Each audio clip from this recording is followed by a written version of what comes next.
আজকে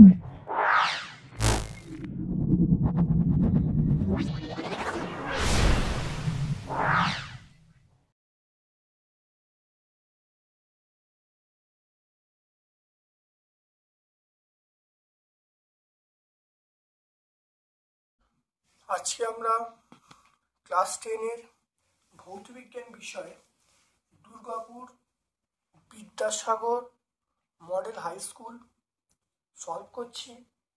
ভিডিওটা প্রথম থেকে শেষ পর্যন্ত দেখো। অবশ্যই এই ভিডিও থেকে তোমরা উপকৃত হবে।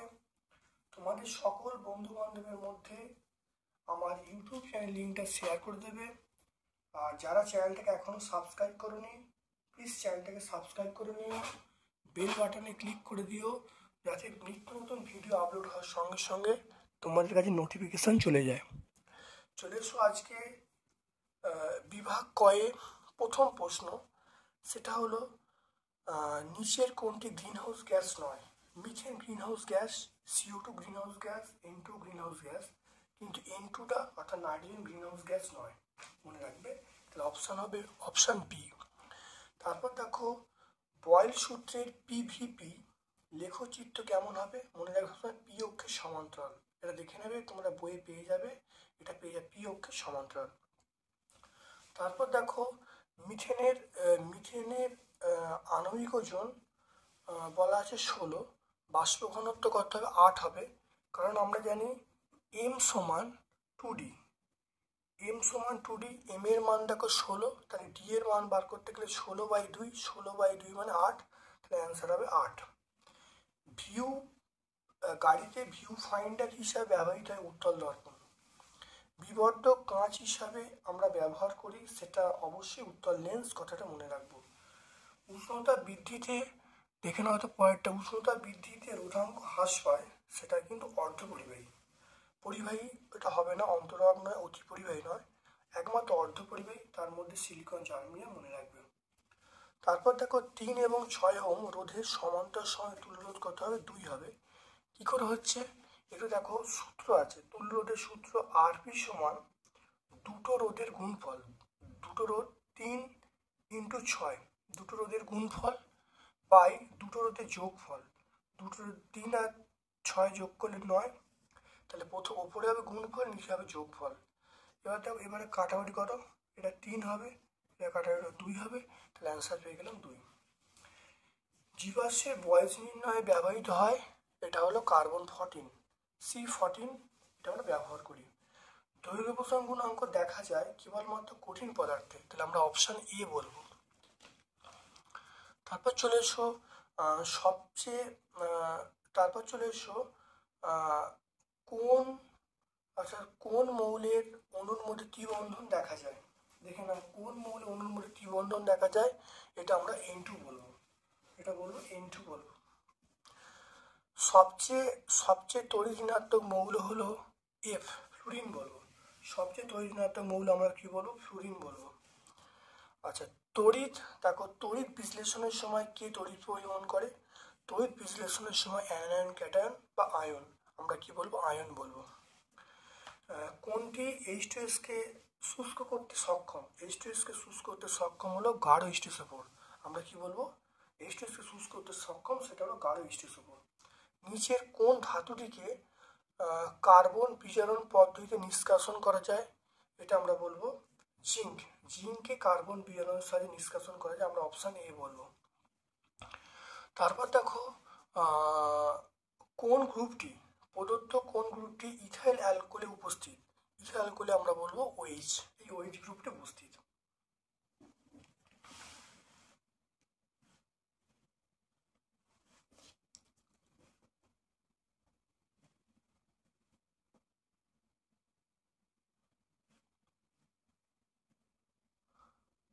তারপর দেখো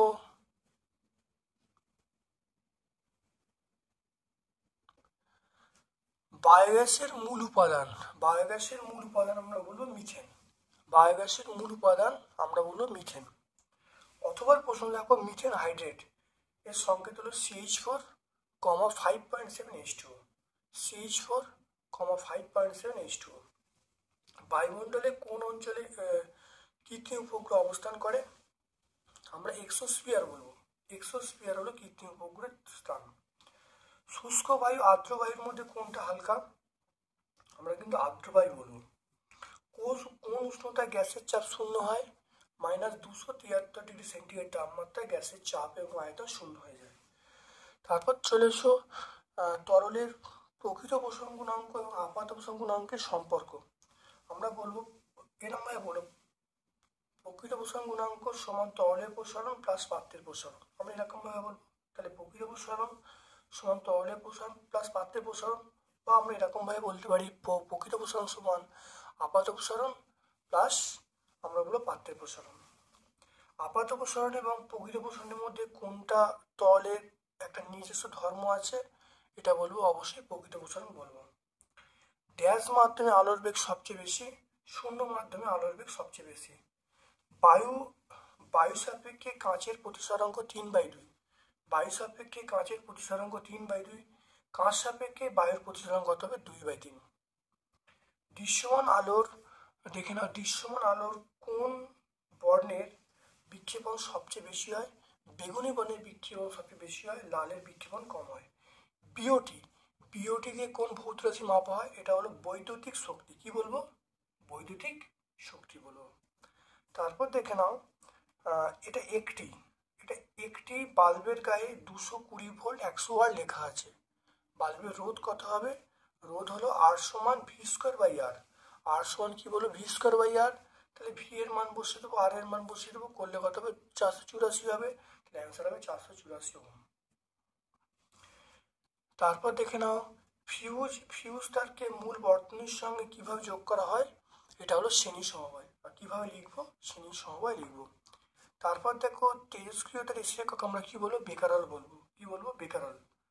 একটি ধর্মে উল্লেখ করা পর্যাবৃত্ত নয়, সেটা মৌলের বর্ণ বলবো। মৌলের বর্ণ। হ্যালোজেন কত অর্থ হলো সমুদ্রজাত লবণ। তারপর দেখো 2.13, ক্যালসিয়াম অক্সাইড এর সমযোজী না তড়িৎযোজী বন্ধন দেখা যায়? অবশ্যই তড়িৎযোজী বন্ধন। লোহা চামচের ওপর সোনার প্রলেপ। এখানে অ্যানোড হলো বিশুদ্ধ সোনার পাত। এখানে একটা বিশুদ্ধ কথা লিখতে পারো, খুব ভালো হবে, বিশুদ্ধ সোনার পাত। বিশুদ্ধ সোনার পাত।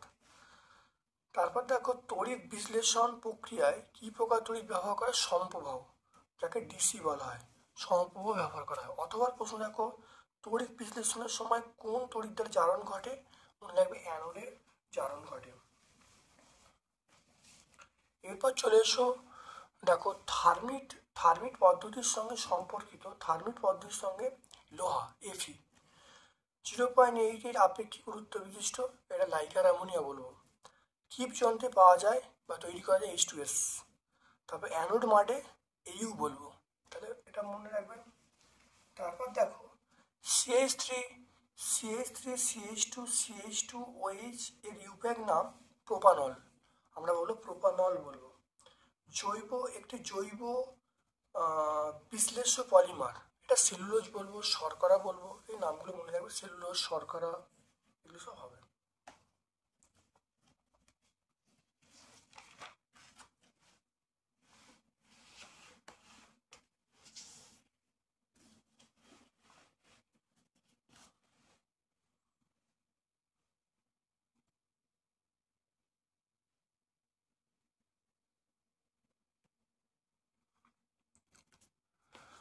দেখে নাও 2.18, পিভিসির মনোমারের নাম কি?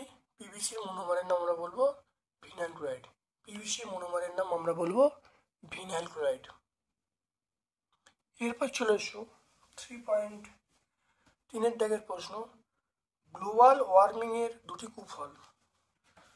দেখে নাও, গ্লোবাল ওয়ার্মিং এর প্রভাব দেখো, চরম বিপর্যয় ডেকে আনবে। উষ্ণতা বৃদ্ধির ফলে মেরু অঞ্চলে বরফের স্তূপ গলে যাবে, জলস্ফীতি ঘটবে, সমুদ্রে জলতল বৃদ্ধি পাবে, মহাপ্লাবন দেখা যাবে, বিশ্বব্যাপী গ্রীষ্মকালীন বা ক্রান্তীয় রোগ ছড়িয়ে পড়বে, ম্যালেরিয়া, ডেঙ্গু এগুলো উৎপত্তি বেশি ঘটবে। তাহলে এটা আমরা কত বলবো? এটা পেজ নাম্বার 5-এ তোমরা পেয়ে যাবে।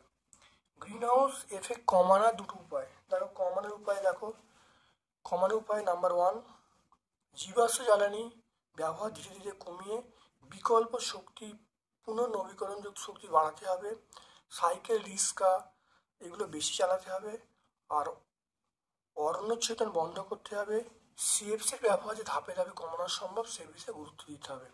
এটা আমরা একই পেজে পাবো, পেজ নাম্বার 5-এই পাবো। চার্লসের সূত্র চলে এসো। চার্লসের সূত্র দেখে নাও, এটা পেজ নাম্বার 12-এ পেয়ে যাবে। দেখো চার্লসের সূত্র, স্থির চাপ স্থির থাকলে নির্দিষ্ট ভরের কোনো গ্যাসের আয়তন প্রতি 1 ডিগ্রি সেন্টি উষ্ণতা বৃদ্ধি বা হ্রাসের জন্য 0 সেন্টি তাপমাত্রায় 0 তাপমাত্রা যে আয়তন তা 1/273 অংশ হারে বৃদ্ধি বা হ্রাস পায়। এটা আমরা পেজ নাম্বার 12-এ পেয়ে যাব। দেখো চিত্র সহ উত্তল লেন্সের ফোকাসের সংজ্ঞা দিতে বলছেন।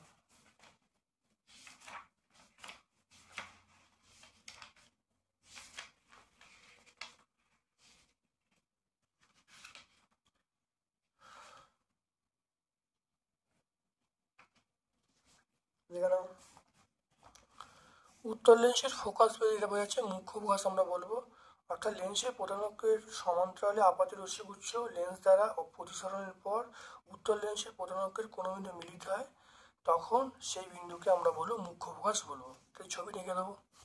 এটা পেজ নাম্বার 48 আমরা পেয়ে যাবো। কত? পেজ নাম্বার 48, মুখ্য ফোকাস পেয়ে গেলাম। তারপর দেখো চিত্র সহ উত্তল লেন্সের আলোক কেন্দ্র অথবা প্রথমত আলোক কেন্দ্রের সংজ্ঞা দেখে নাও। আলোক কেন্দ্রের সংজ্ঞা দেখে নাও।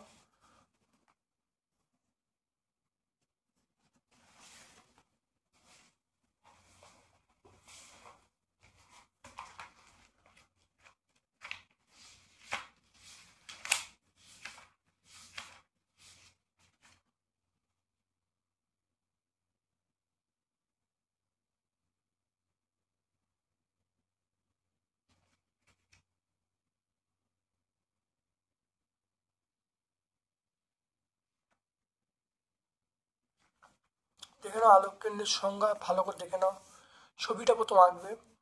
লেন্সের একটি তলে আলোক রশ্মি আপতিত হয়ে প্রতিসরণের পর দ্বিতীয় তল থেকে আপতিত রশ্মির সমান্তরালে নির্গত হলে রশ্মিটি লেন্সের মধ্য দিয়ে প্রধান অক্ষকে যে বিন্দুতে ছেদ করে তাকে আলোক কেন্দ্র বলে। দেখে নাও, রশ্মিটি এখান থেকে যাচ্ছে, সমান্তরালে যাচ্ছে, তাহলে লেন্সের ভেতরে এই প্রধান অক্ষকে যে বিন্দু ছেদ করলো এই বিন্দুকে আমরা বলবো আলোক কেন্দ্র বলবো। এটা তোমরা অন্য একটা বইয়ে, সেটা হলো ভট্টাচার্য ব্রাদার্স, ওই বই তোমরা পাবে, সেটা হলো 42 পেজে পাবে।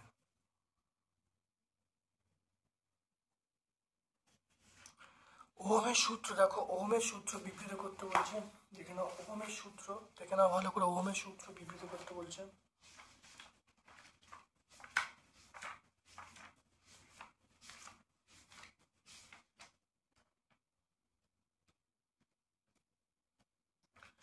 দেখেন ওহমের সূত্র আমরা পেজ নাম্বার 64-এ পেয়ে যাব। পরিবাহীর তাপমাত্রা অন্যান্য ভৌত অবস্থা অপরিবর্তিত থাকলে পরিবাহীর মধ্য দিয়ে প্রবাহ মাত্রা দু প্রান্তের বিভব পরিমাণ সমানুপাতিক হয়। এটা পেজ নাম্বার 64-এ পেয়ে যাব। আমরা কত পাবো? 64-এ পেয়ে যাব। তারপর দেখো তড়িৎ যদি সমযোজী পার্থক্য লিখতে বলছে। দেখে নাও তড়িৎ সমযোজী পার্থক্য, এখান থেকে তোমরা যে কোনো দুটো বলে দেবে। এটা পেজ নাম্বার 107-এ আমি বলছি। দেখে নাও, এটা পেজ নাম্বার 107। CO2 অণুর গঠন চিত্র আঁকতে বলছে লুইস ডটের সাহায্যে। দেখে নাও CO2 অণু, এটা আমরা পাবো 109 পাবো। দেখে নাও লুইস ডটের গঠন চিত্র আঁকতে বলছে 108 থেকে 109 পাবো। আমরা পেজ নাম্বার লিখছি 108 থেকে 109। একটি তরল, একটি কঠিন সমযোজী, তরল সমযোজীকে আমরা জল বলবো, তাহলে তরলটা আমরা বলবো জল আর কঠিনটা বলবো চিনি। তাহলে প্রথমটা, তাহলে তরলটা হবে জল আর কঠিনটা হবে চিনি। তো এটা হলো তরল আর এটা হলো কঠিন। তারপর চলে এসো H2S গ্যাস প্রস্তুতির নীতি এবং সমীকরণ লিখতে বলছি। তাকে H2S গ্যাস প্রস্তুতির নীতি, তাহলে সাধারণ উষ্ণতায় ফেরাস সালফেটের সঙ্গে লঘু সালফিক অ্যাসিড বিক্রিয়া করে H2 উৎপন্ন হয়। সমীকরণ দেখো FeS + H2SO4 = FeS4 + H2S। দেখতে পাচ্ছ? এটা 122 পেজে তোমরা পেয়ে যাবে। পেজ নাম্বার তোমরা পেয়ে যাবে 122 তোমরা পেয়ে যাবে। তারপর দেখো অ্যামালগাম কাকে বলে উদাহরণ দিতে বলছে।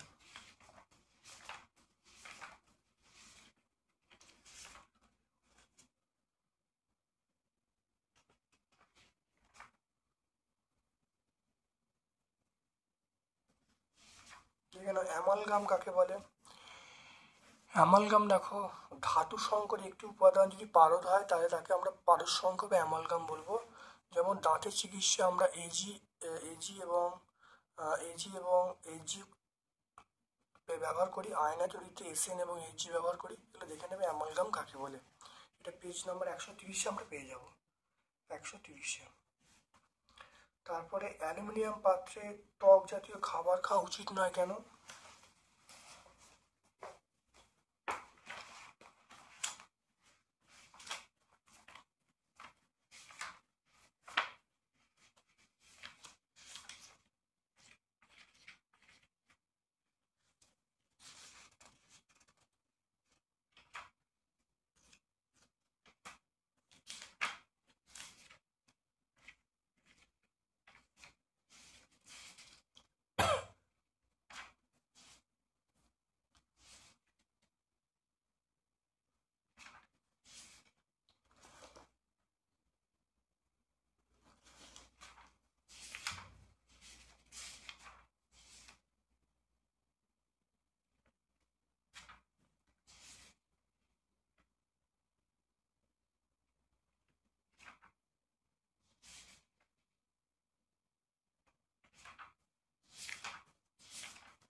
দেখে নাও ফল বা খাবার অ্যালুমিনিয়াম, কপার, জিঙ্কের পাত্রে রাখা উচিত নয় কেন। দেখে নাও এখানে পরিষ্কার একটা প্রশ্ন, 19-এর প্রশ্ন। আর দেখো অ্যালুমিনিয়াম পাত্রে চাটনি মোড়া খাবার খাওয়া উচিত নয়, এখানেও এই উত্তরটা তোমরা পেয়ে যাবে। তার সঙ্গে দেখো অ্যালুমিনিয়াম পাত্রে চাটনি মোড়া খাবার খাওয়া উচিত নয় কেন, এটাও তোমরা পেয়ে যাবে। দেখো উত্তরটা এখান থেকে তোমরা শুরু করবে। আচার বা চাটনি জাতীয় খাবারের ক্ষেত্রে সংরক্ষক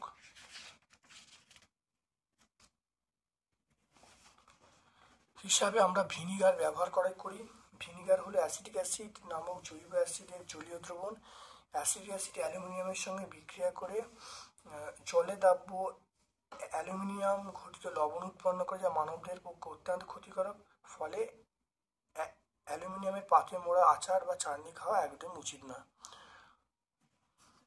তাহলে এটা আমরা সহায়িকায় দুটো প্রশ্নের উত্তর পেয়ে যাব। একটা সহায়িকায় দেখো 431 আর 432, এখানে তোমরা সমস্ত উত্তর কিন্তু পেয়ে যাবে। তারপর দেখো C3, দেখো C3H6O আণবিক সংকেত বিশিষ্ট দুটি সমবেতার গঠন এবং নাম লিখতে বলছি।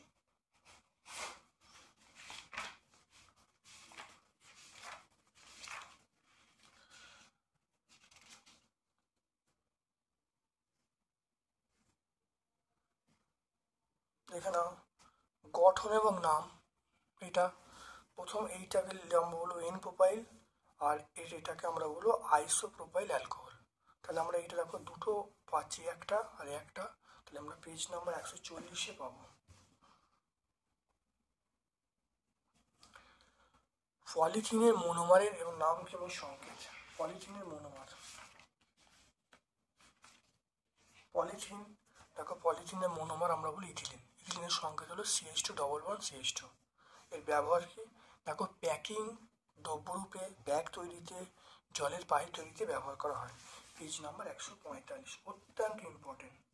পেজ নাম্বার আমরা বলবো 145, খুব ইম্পর্টেন্ট প্রশ্ন। তারপরে আমরা চলে আসছি খুব ইম্পর্টেন্ট জায়গা, সেটা হলো বিভাগ ঘ। চার্লস বয়েল সূত্র, অ্যাভোগাড্রো সূত্র প্রয়োগ করে আদর্শ গাছের সমীকরণ প্রতিষ্ঠা করতে বলছে। এটা খুব ইম্পর্টেন্ট প্রশ্ন, পরীক্ষায় বছর আসার সম্ভাবনা প্রবল। দেখে নাও আদর্শ গাছের সমীকরণ, এটা আমরা পেজ নাম্বার 17 দেখো পেয়ে যাব। পেজ নাম্বার 17 আমরা এখান থেকে শুরু করব আর এখানে শেষ করব। এখান থেকে শুরু হবে আর এখানে আমরা কি বলবো শেষ করব। খুব ভালো করে এটা কিন্তু করে নেবে। পেজ নাম্বার কত? 17।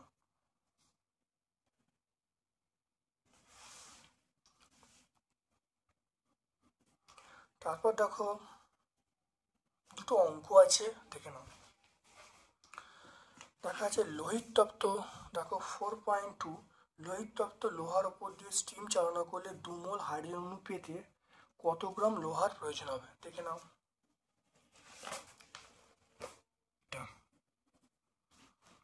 4 দাগে 2 একটা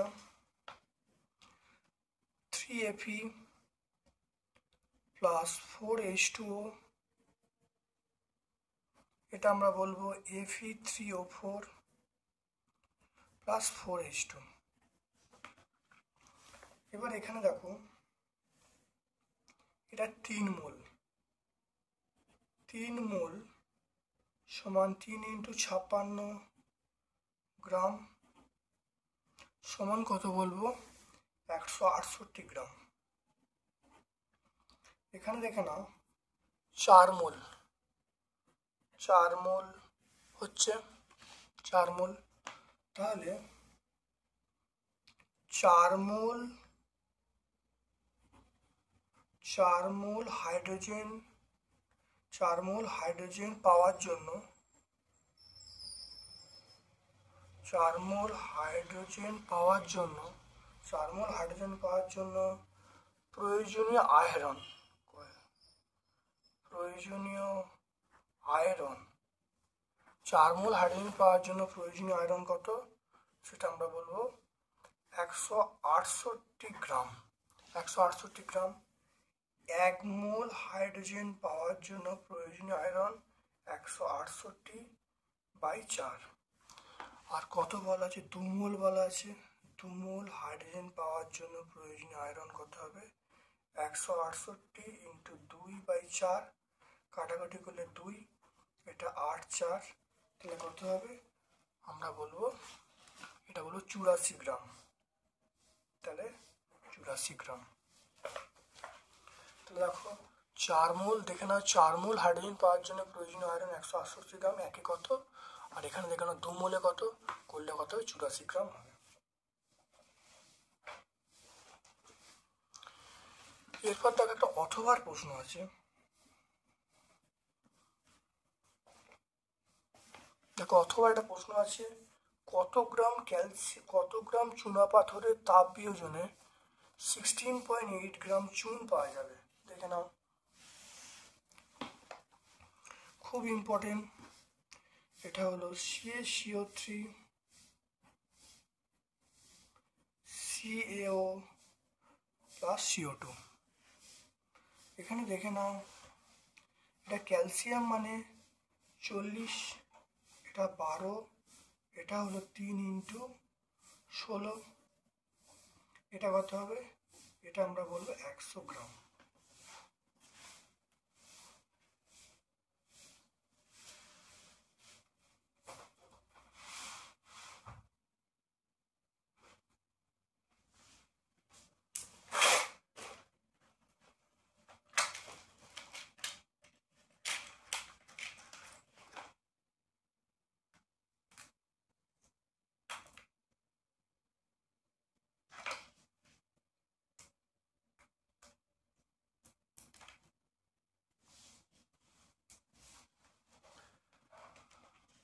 এখানে পেয়ে গেলাম কত? এটা করলে দেখো 100 গ্রাম পেয়ে যাব। 40 + 12 + 3 × 16, এটা 100 গ্রাম। আর এটা এখানে দেখে নাও, এটা মানে 40, এটা 40 আর অক্সিজেন মানে 16, তাহলে এটা কত? 56 গ্রাম। 56 গ্রাম। এবার একটু দেখে নাও, বলা আছে কত গ্রাম চুনাপাথর বিয়োজনে, কত গ্রাম চুনাপাথর বিয়োজনে 16.8 গ্রাম চুন পাওয়া যাবে। দেখে নাও, প্রথম দেখো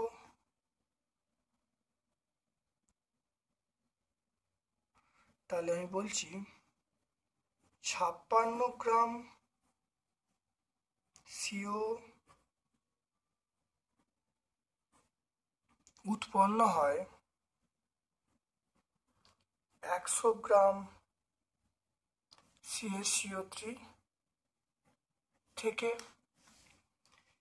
1 গ্রাম Ca উৎপন্ন হয়, তাহলে 100/56, আর এখানে কত বলা আছে 16.8 গ্রাম উৎপন্ন হয়, তাহলে কত বলবো 100 × 16.8/56।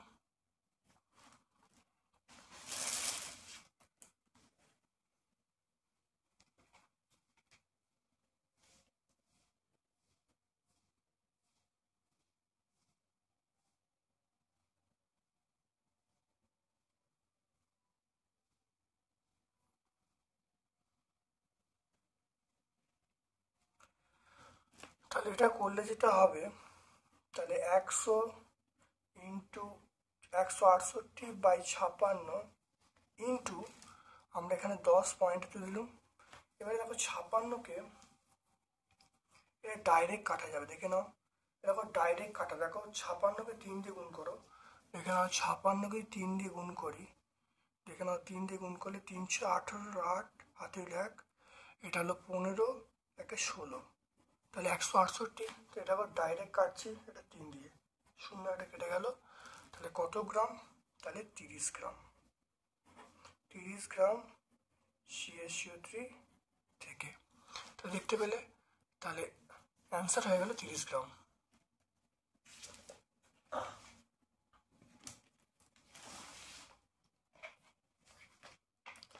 তারপর দেখে নাও সেটা হলো দৈর্ঘ্য প্রসারণ গুণাঙ্কের সংজ্ঞা গাণিতিক রূপ দিতে বলছে।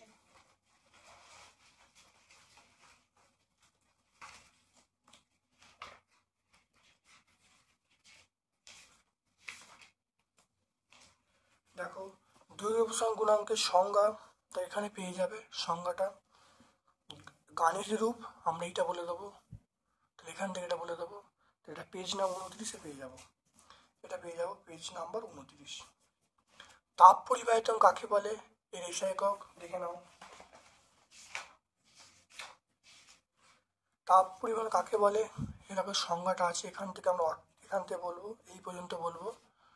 আর একক আমরা কি বলি, এসআই একক কি বলবো, joule, metre inverse, kelvin inverse, second inverse, বা watt metre inverse, kelvin inverse. তাহলে এটা আমরা, তাহলে watt metre inverse, kelvin inverse, এটা 33 পেজে বলবো, এটা আমরা বলবো 33। তারপর দেখো অবতল দর্পণের ক্ষেত্রে প্রমাণ করতে বলছে ফোকাস দূরত্ব বক্রব্যাসের অর্ধেক, অর্থাৎ f = r/2।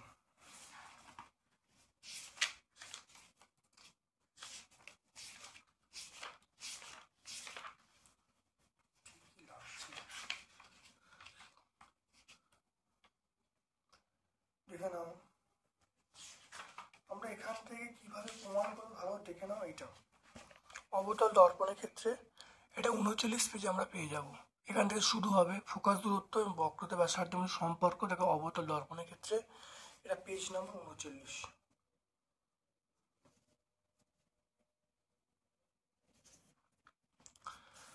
তারপর দেখো এটা খুব ইম্পর্টেন্ট প্রমাণ, প্রত্যেকটা পেজে পেজে কিন্তু আছে, অত্যন্ত ইম্পর্টেন্ট প্রমাণ।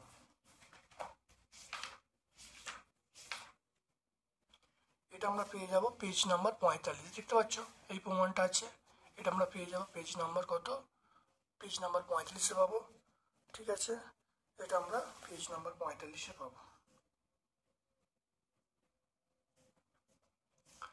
তারপরে উত্তল লেন্সের সাহায্যে কিভাবে সমশীর্ষ বিবর্ধিত প্রতিবিম্ব পাওয়া যায়, রেখাচিত্র একে দেখাতে বলছে।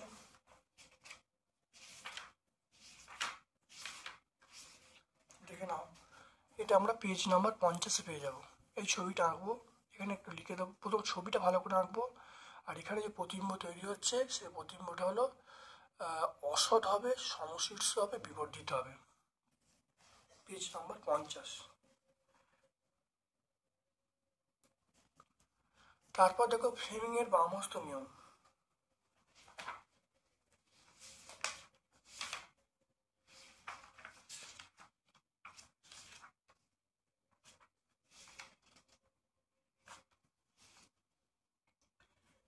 বামস্ত নিয়ম, এটা আমরা পেয়ে যাব পেজ নাম্বার 78-এ। দেখো ফ্লেমিংয়ের বামস্ত নিয়ম, এটা আমরা পেয়ে যাব পেজ নাম্বার 78। এসিকে ডিসিতে কে রূপান্তর করে? এটা আমরা বলবো রেকটিফায়ার বলবো, এটা বলবো রেকটিফায়ার, এটা আমরা বলবো রেকটিফায়ার।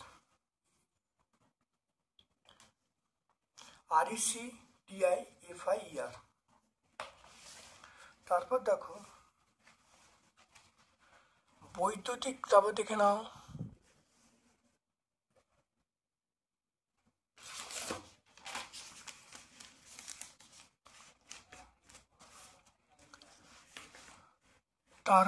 নাও বৈদ্যুতিক হিটারে কোন তার ব্যবহার করে এবং কেন?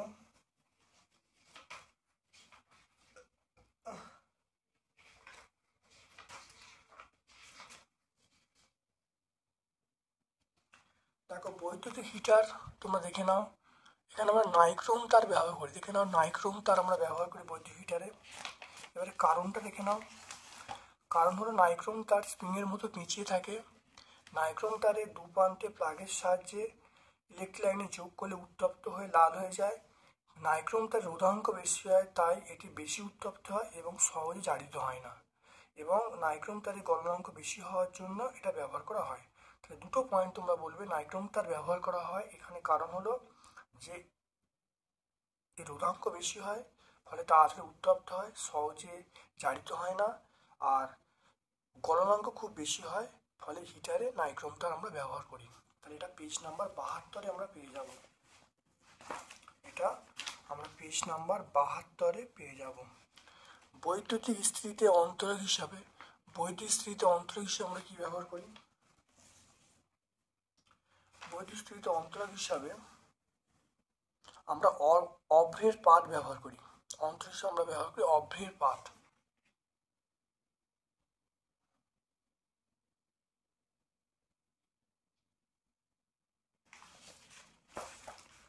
এটা আমরা পেজ নাম্বার 72-ই পেয়ে যাব। তারপর দেখুন একটা অঙ্ক আছে, একটি স্কুলে 10টি 40 ওয়াট পাখা প্রতিদিন 5 ঘন্টা চলে, 15টি 60 ওয়াট বাতি 3 ঘন্টা চলে, প্রতি ইউনিটের খরচা 5 টাকা হলে মাসিক খরচ কত হবে? দেখে নাও ভালো করে।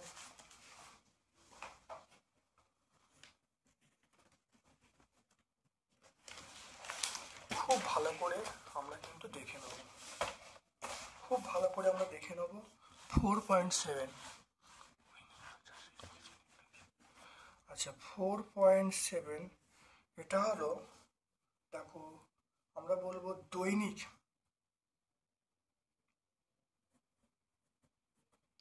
দৈনিক ব্যয়িত বিদ্যুৎ শক্তি, দৈনিক ব্যয়িত বিদ্যুৎ শক্তি। তাহলে 10টা পাখা 40 ওয়াট করে চলছে 5 ঘন্টা, প্লাস 15টা বাতি 60 ওয়াট, 60 ওয়াট চলতে 3 ঘন্টা, 3 ঘন্টা চলছে। তাহলে এবারে বাই 1000 করলে আমরা কি বলবো? কিলোওয়াট আওয়ার বলবো। এটা দেখে নাও, তাহলে করলে কত হবে? দেখো এটা করলে হবে 2000 হবে, এটা দেখো 2000 হবে। এটা হলো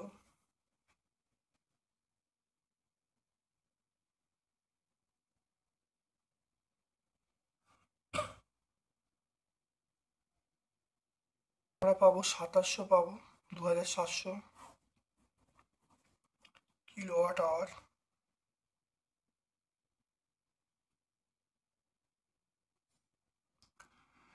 এটা আমরা পাবো 4700 বাই 1000,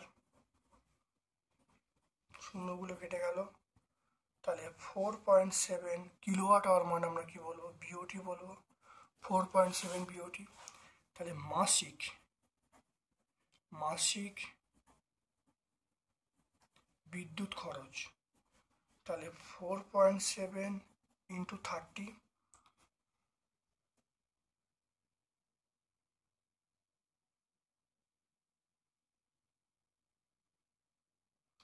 এটা আমরা কত বলবো, 141 বলবো, 141 বিওটি এটা বলবো। তাহলে মাসিক আমরা খরচ কত বলবো, 5 টাকা, প্রতি ইউনিটের খরচ 5 টাকা। তাহলে 141 ইন্টু 5, এটা করলে কত হবে, আমরা বলবো 705 টাকা। কত বলবো, আমরা বলবো 705 টাকা। তাহলে অ্যান্সার হবে 705 টাকা। তাহলে আমরা মাসিক খরচ পেয়ে গেলাম কত, 705 টাকা।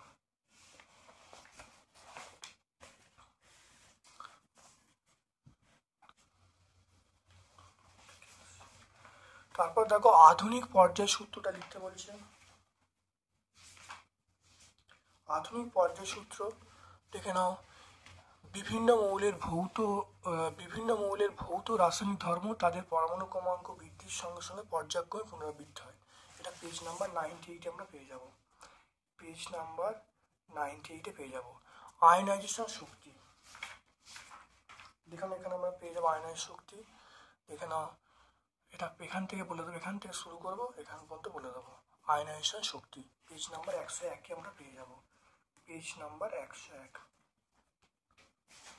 তারপর দেখে না একটা আছে, এটা এবিসি, এইটা আমরা পেয়ে যাব সহায়িকায় 308 পেয়ে যাব। দেখে না, সহায়িকায় 308।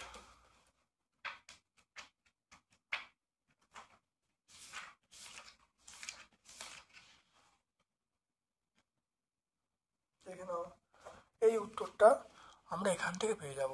দেখে নাও ভালো করে, এই 34 প্রশ্নের উত্তর এইটা, দেখে নাও ভালো করে। তারপরে দেখো, পরমাণু থেকে একটি আলফা কণা, দুটি বিটা কণা বেরিয়ে গেল, তাহলে ভর সংখ্যা কি হবে, দেখে নাও।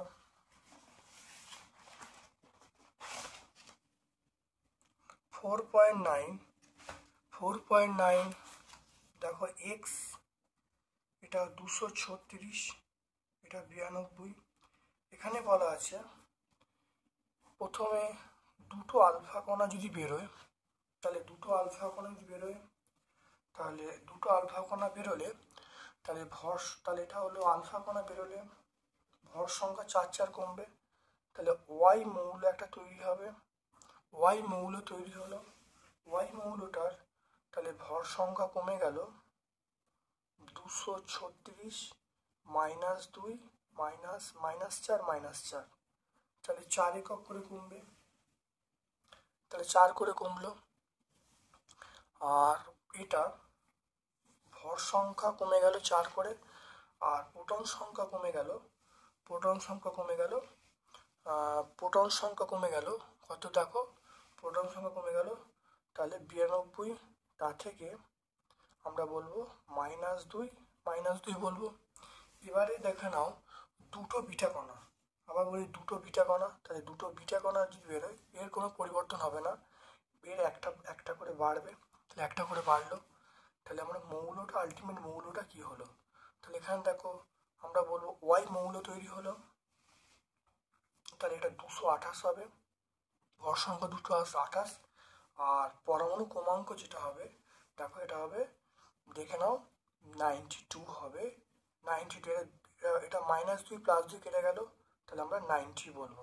তাহলে 92 থেকে 2 বাদ দিলে আমরা 90 বলবো। তাহলে এই মৌল তৈরি হলো, এই মৌলটা হলো এরকমভাবে আমরা লিখব। আলফা বিটা গামার মধ্যে ভেদন ক্ষমতা বেশি, আমরা বলবো গামা। তারপর দেখে নাও,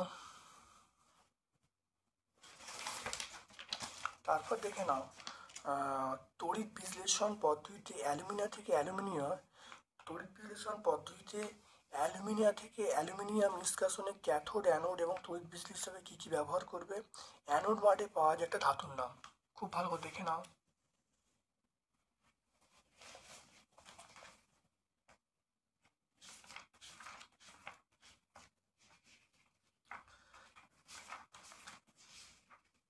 দেখে নাও, আমরা এখানে দেখে নাও পেয়ে যাব এই উত্তরটা দেখো, এখানে দেখো পেয়ে যাচ্ছি ক্যাথোড, অ্যানোড সবই পেয়ে যাচ্ছি, ক্যাথোড অ্যানোড কী ব্যবহার করবো সবই পেয়ে যাচ্ছি, দেখে নাও এখানে পেয়ে যাচ্ছি। আর ওকে, এবারে আমরা চলে আসছি। তো এখানে উত্তরটা সবই আছে, দেখে নাও।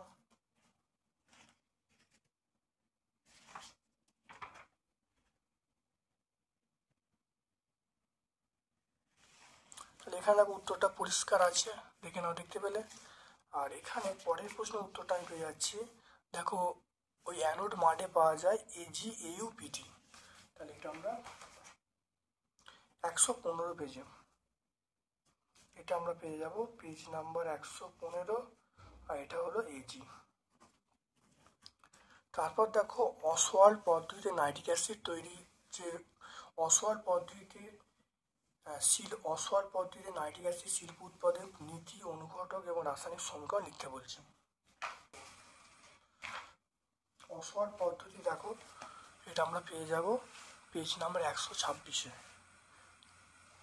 দেখো এখানে প্রত্যেকটা স্টেপ আছে, খুব ভালো করে দেখে নেবে, 3টে স্টেপ আছে, দেখে নেবে 126 পেজে।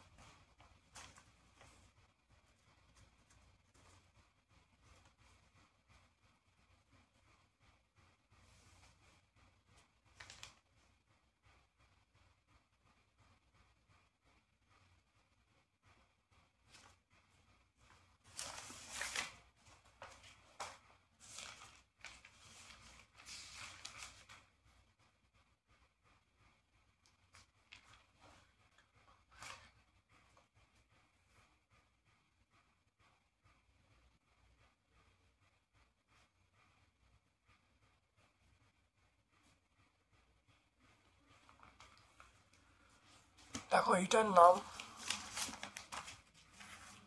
দেখে নাও, এর ইউপ্যাক নাম হলো প্রোপানল।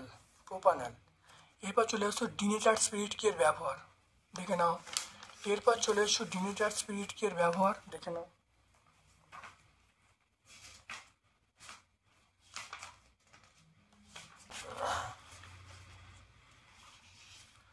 দেখে নাও, ইথাইল অ্যালকোহলের সঙ্গে মিথাইল অ্যালকোহল এবং সামান্য পিরিমিডিন, ন্যাপথা এগুলো মিশিয়ে দিলে পানের অযোগ্য যে মিশ্রণ তৈরি হয় তাকে বলা হয় মেথিলেট স্পিরিট বা ডিনেচার স্পিরিট। দেখো, তাকে বলা হচ্ছে মেথিলেট স্পিরিট বা ডিনেচার স্পিরিট। এটা কি করা হয়, পেন্ট, বার্নিশের দাবক রূপে, স্টোভ, স্পিরিট জ্বালানি হিসাবে এগুলো ব্যবহার করা হয়। পেজ নাম্বার 148, এটা আমরা পেয়ে যাব পেজ নাম্বার 148। এরপর দেখো, রূপান্তর করতে বলছি, রূপান্তর।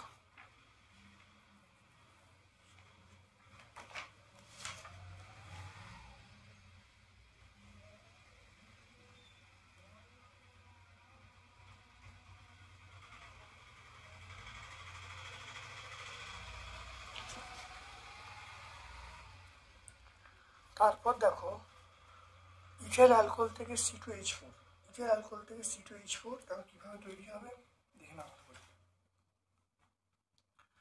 দেখো আমরা এখান থেকে দেখো বলছি ইথাইল অ্যালকোহল, তার সঙ্গে দেখো গাঢ় H2SO4 এবং 170 সেন্টিগ্রেড তাপমাত্রায় উত্তপ্ত করলে ইথিলিন বা ইথিন উৎপন্ন হয়, দেখতে পাচ্ছ। তাহলে আমরা এইটুকু শুধু দিয়ে দেবো, দিয়ে দিলে ফুল মার্কস পেয়ে যাবো। এটার নাম হল ইথিলিন বা ইথিন। তো এটা আমরা 147 পেজে পেয়ে যাবো, পেজ নাম্বার 147।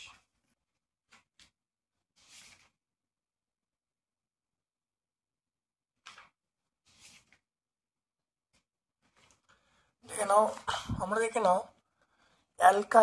অ্যালকাইন হলো CnH2n-2। তাই CnH2n-2 তিনটের জন্য আমরা এটা বলবো। তাহলে এটা দেখো, তাহলে CnH2n-2 4 কার্বন যুক্ত, তাহলে এটা 4 হবে, দেখে নাও। করলে কত হবে, তাহলে C4H, দেখে নাও, 2 × 4 - 2, তাহলে C4, এটা হলো 8 × 6 H6, দেখে নাও C4H6, তাহলে এখানে কটা হবে, H6, C4H6। তাহলে এখানে আমরা কত বলবো, দেখে নাও হাইড্রোজেন পরমাণুর সংখ্যা তাহলে কত বলবো, এটা আমরা বলবো 6টা বলবো। দেখো C4H6, তাহলে হাইড্রোজেন কটা, 6টা, তাহলে অ্যান্সার হবে 6টা।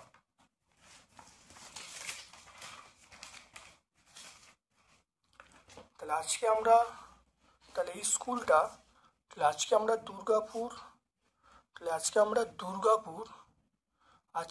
Durgapur Vidyasagar model high school সম্পূর্ণ সলভ করলাম। ভিডিওটা কেমন লাগলো অবশ্যই কমেন্ট সেকশানে কমেন্ট করবে। যদি ভালো লাগে একটা লাইক করবে। যারা চ্যানেলটাকে এখনো সাবস্ক্রাইব করোনি প্লিজ চ্যানেলটাকে সাবস্ক্রাইব করে দেবে। আমার পক্ষ থেকে সকলকে ধন্যবাদ এবং শুভকামনা জানাচ্ছি।